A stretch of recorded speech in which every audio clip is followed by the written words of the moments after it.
أعوذ بالله من الشيطان الرجيم بسم الله الرحمن الرحيم رب اشرح لي صدري ويسر لي أمري واحلل عقدة من لساني يفقهوا قولي ربي زدني علما وألحقني بالصالحين. Good morning guys, how are you all? Fine, sir. Salamat, sir. Alhamdulillah, I'm good. So today we are going to explain the daffodils, okay, and inshallah tomorrow and day after tomorrow we'll be just finishing it.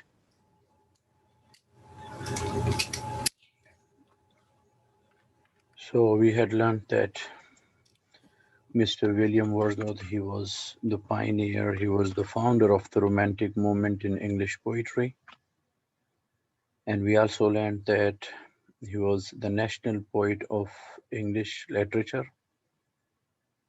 And we had also learned that he was poet of nature. He was believing that nature has a healing effect, a curing effect, okay? That nature has the quality of treatment to humans' wounds, okay?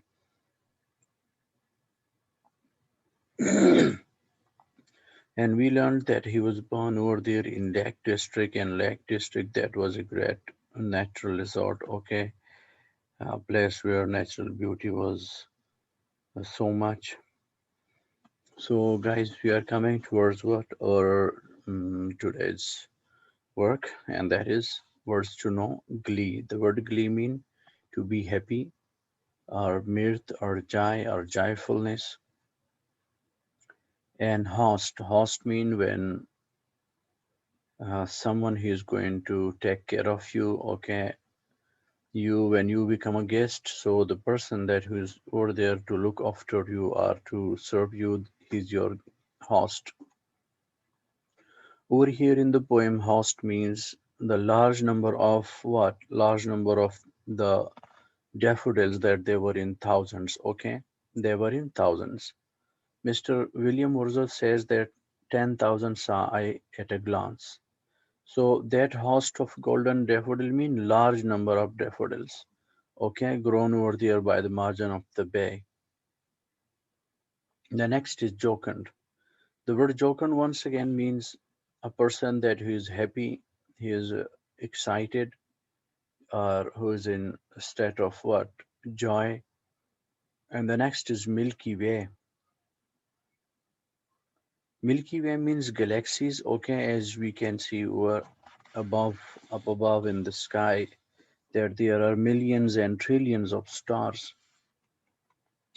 So that very Milky Way means galaxy are millions and trillions of stars in the sky. Okay, and similarly we can see that the planets, okay, sun and all these things, they are also stars or planets. And the next is oft. So oft is a contraction. Of is a short form of often, okay, or often. Both of them, they are correct. The next word is pensive.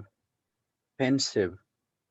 So pensive mean when someone is in agony, when someone is in a state of sadness, when someone is thoughtful or curious, or alone and thoughtful.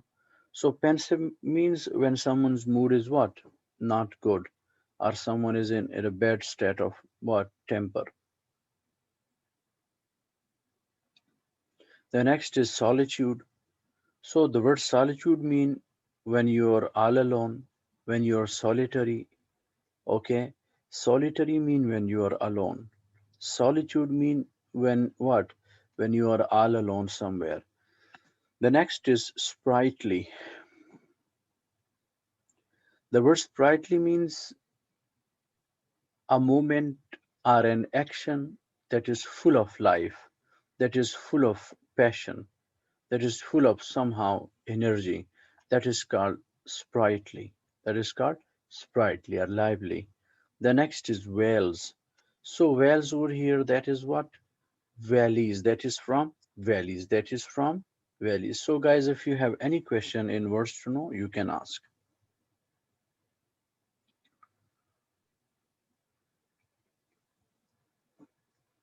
Having any question in words to know?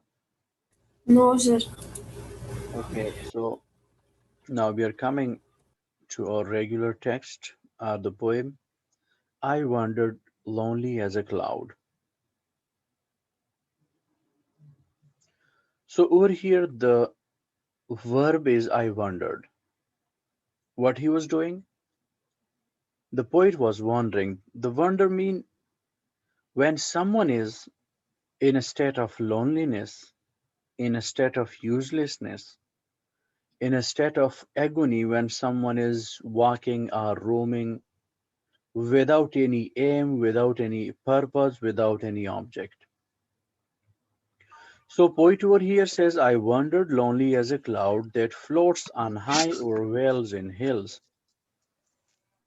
So the writer or the poet Mr. William Wordsworth, he sang that I was wandering lonely as a cloud. What was my state over there? My state was just like of that lonely cloud. I was floating. I was floating high over vales and hills. Okay, I was floating what high over vales and hills. Purposelessly, there was nothing. I was just wasting my time.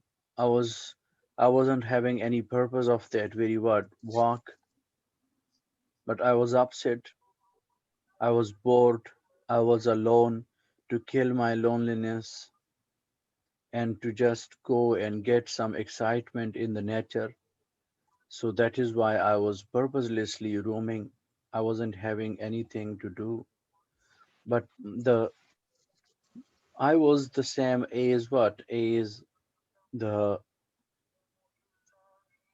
clouds were, or the clouds is okay.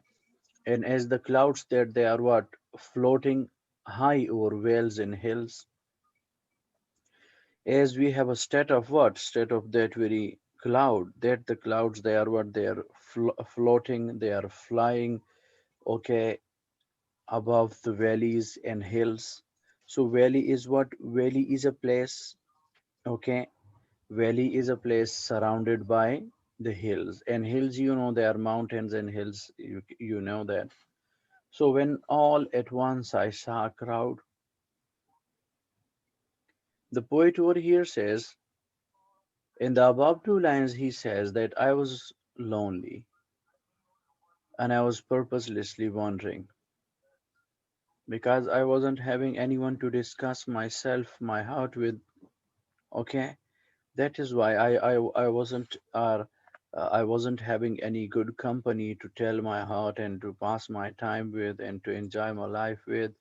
So that is why I was roaming like a cloud. And then all at once, what happened? Suddenly, I saw a crowd.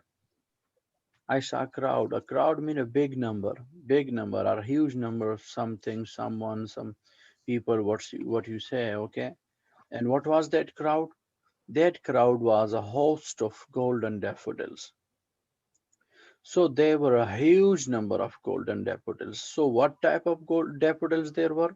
So the adjective golden is going to describe that what sort of daffodils these were.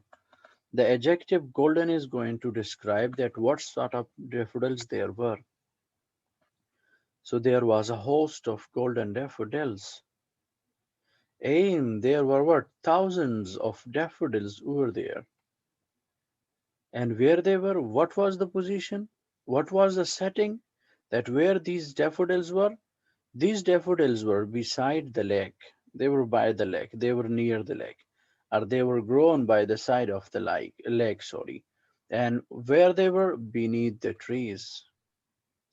The daffodils were beside the lake, and they were beneath the trees, and fluttering and dancing in the breeze.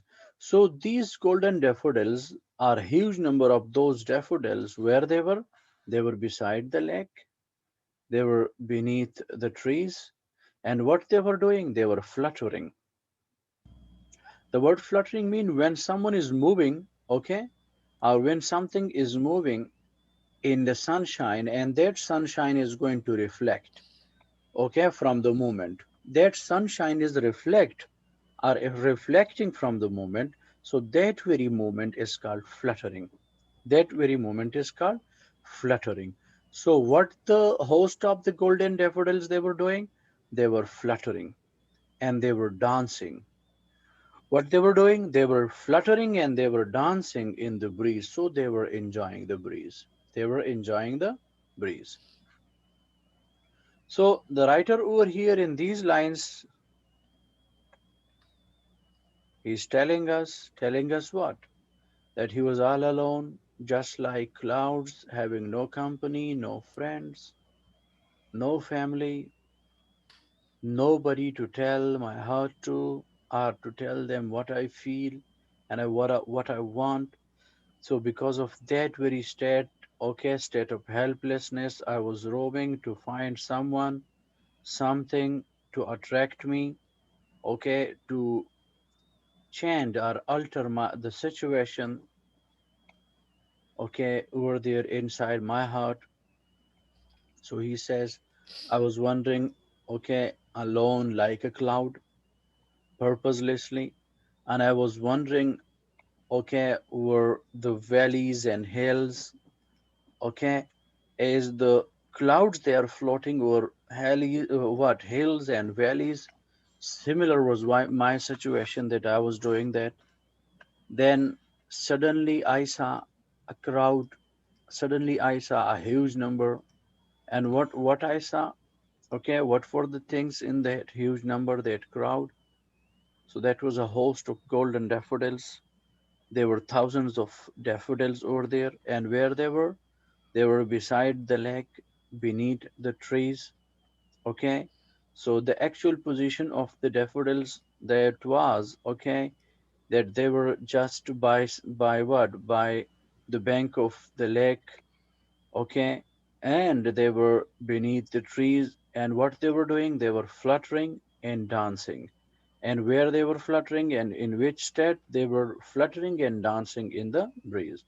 So, my dear guys, if you just have a look, this cloud is a rhyme to this crowd. As I had told you, that rhyme is what? Rhyme is a word or ending word of a verse that sounds similar to the next one. So the rhyming scheme is A, B. So for example, this is A, this is B.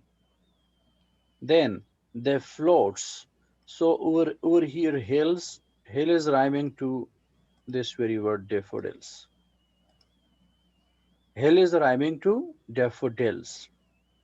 Okay, the floats on high o'er wells and hills, a host of golden daffodils.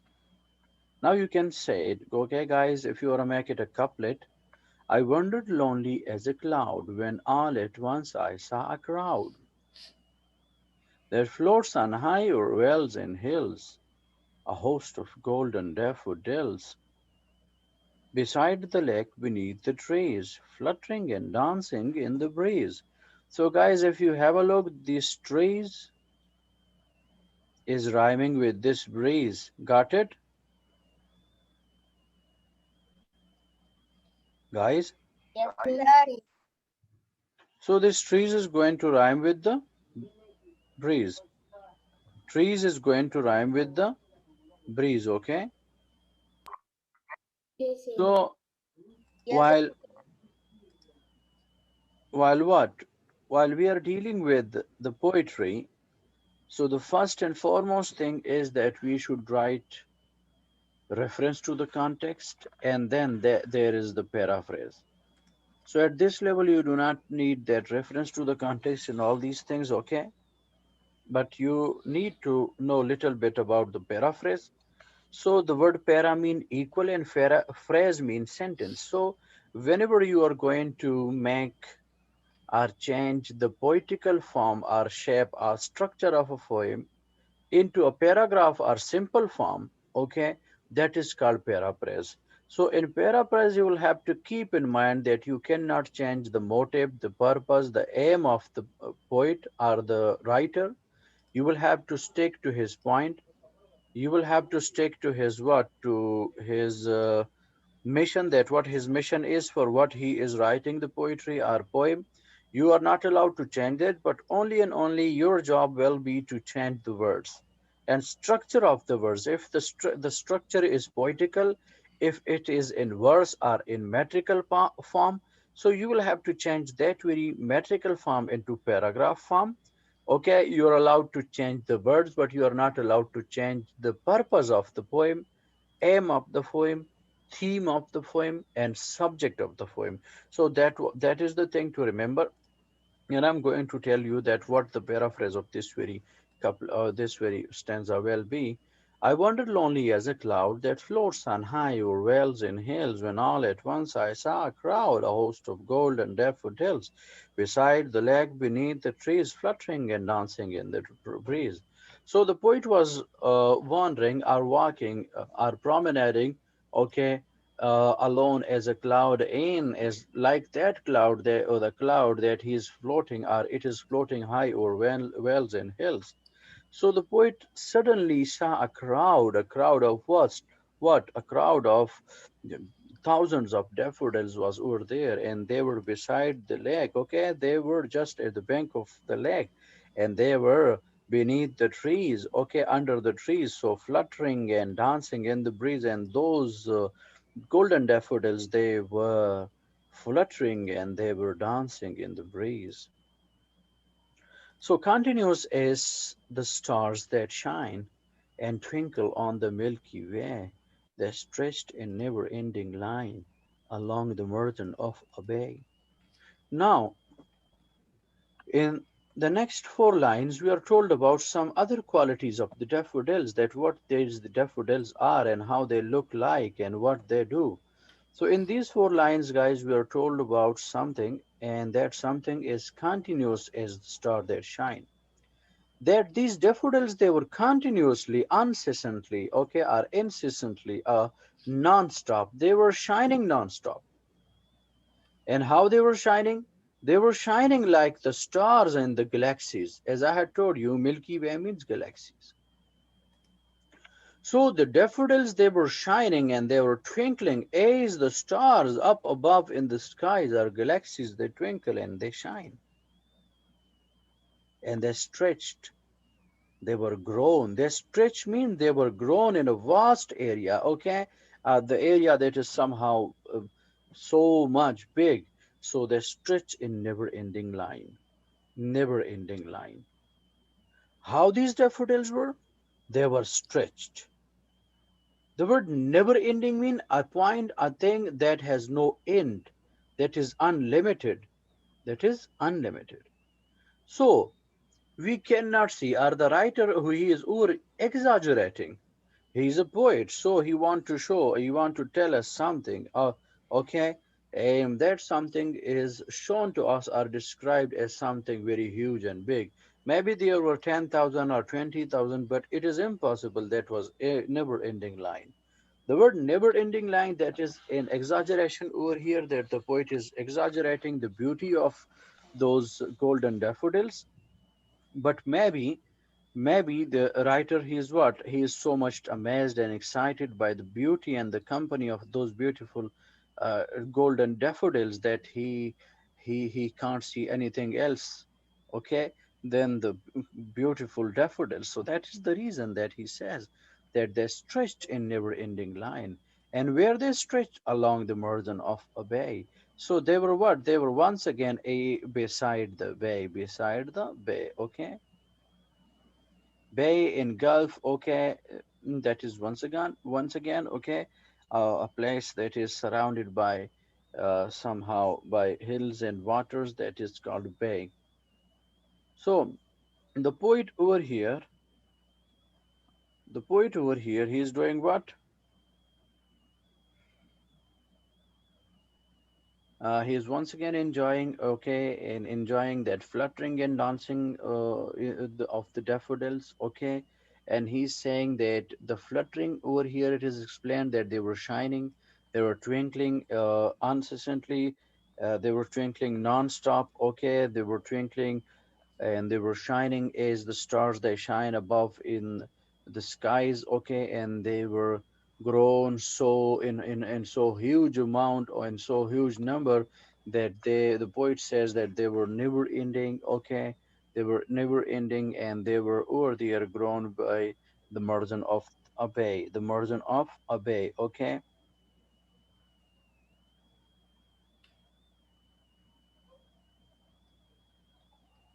so that was the thing. And now you can see that what the rhyming words are. The shine is going to rhyme with the line. The shine is going to rhyme with the line, and where is going to rhyme with the bay.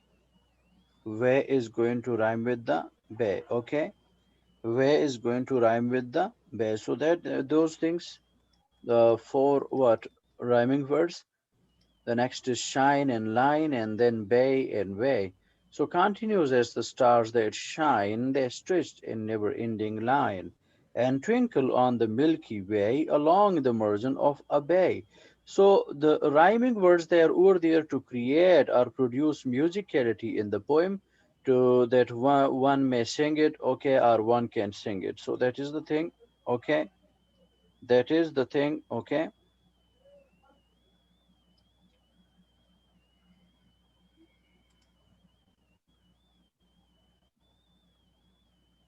And now the paraphrase is that the stars they were continuously shining as the, oh sorry, the daffodils they were continuously shining as the stars they shine over there above in the galaxies, and they were grown in a huge number. And the poet says that the huge number that was so unlimited that I say that it was never ending line, and they were just beside or just by the margin of a bay. They were just they were what? They were just beside or by the bank of the bay.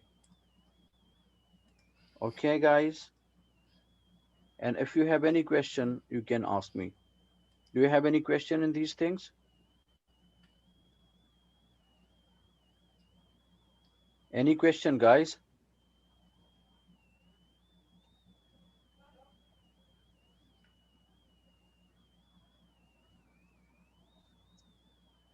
Okay, no question. Yes, sir.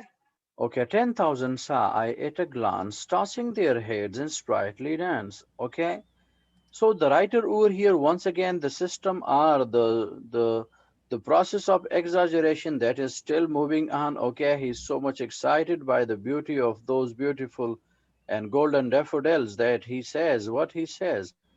Okay, in this couplet, he says that 10,000 saw I at a glance. Okay, at one and same or single glance, how many I saw? I saw 10,000 golden daffodils. I saw how many golden daffodils? I saw 10,000 golden daffodils. Okay, 10,000 golden daffodils I saw. And what they were doing?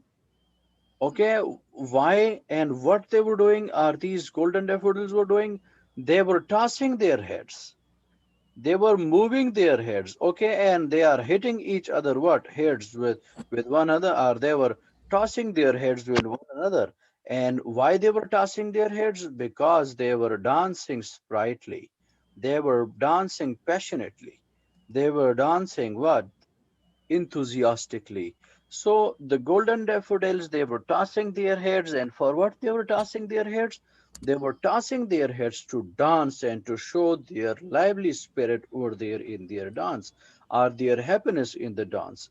So the writer over here, Mr. William Wordsworth, he was all alone. He was all alone, and he was roaming or walking like a cloud purposelessly. He was having no company, no friends to pass his time with, okay, or to tell his heart to them. So that is why he was what? He was roaming just like the clouds were valleys and hills. He just went to the Lake District, and then he saw host, okay, a crowd, a huge number of the grown daffodils were by the lake, okay, by the lake, and they were grown over there just beside the lake and beneath the trees, and they were fluttering and they were dancing in that breeze. So Mr. William Wordsworth, he was in the first. six lines, in the first six-line stanza, he is going to tell us about his own psychology, our inner feelings, that what he was feeling before arriving to the Lake District, or before arriving to that very point where the daffodils were. So he was all alone, he was somehow agonized, he was feeling lonely, he was somehow confused, he was very sad. He was very sad. So when he saw the golden daffodils, okay, so then we are in the next stanza, we are told about what? We are told about the beauty of the nature, that what was over here. So the nature was so much beautiful that he saw that the beautiful daffodils, okay, the golden daffodils, they were shining and twinkling like stars, okay, and they were grown in somehow in a huge number. And that huge number was just that they seems to be never ending, okay, and they were grown over there by the banks of the bay, okay, the banks of the bay, okay, or the gulf, they were over there grown in a big and a huge number, and they were just sprightly dancing. They were dancing enthusiastically, they were dancing passionately. So that was a great thing for the writer to incite him, to excite his feelings and senses. So that was the thing, the beauty of the nature, that this or these golden daffodils, they were over here to refresh him, to end his worries, to end his tensions. So this was nature. Okay, in this very stanza, we are told that the beauty of the nature, that was the source for the treatment of his ills, or for the treatment of his agonies and bad temper, or okay, or his sadness. So that was the thing, that a natural source, a natural scene he saw, that there what the golden daffodils, they were dancing, they were enjoying the breeze, and they were all what happy with each other and tossing their heads. So this was all about the daffodils, guys, and if you have any question about all these things, you can ask me. Having any question?